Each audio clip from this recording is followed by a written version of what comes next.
So, they used to be a huge problem, and because of that, there was a hole, especially in the Antarctic, in the ozone layer. Ozone works as Earth's natural sunscreen. It prevents harmful UV radiation to come down to the surface to cause skin cancer and damage vegetation. Man-made substances such as chlorofluorocarbons, because they were so safe, they were used in a variety of applications such as refrigerants or insulation foams. These gases have very long atmospheric lifetime and can find their way into the stratosphere. When up there, they can decompose and release chlorine and bromine atoms and destroy ozone.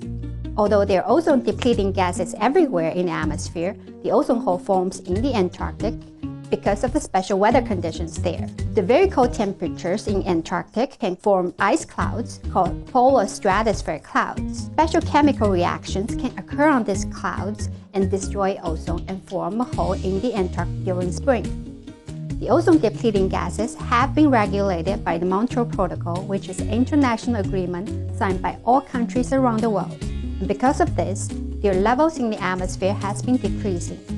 As a result, in recent years, the ozone layer has shown first signs of recovery, although there are still large year-to-year variabilities in its size and strength. But the whole world has worked together effectively to reduce the problem, and because of that, it is projected the ozone layer will recover and return to a healthy level by mid-century.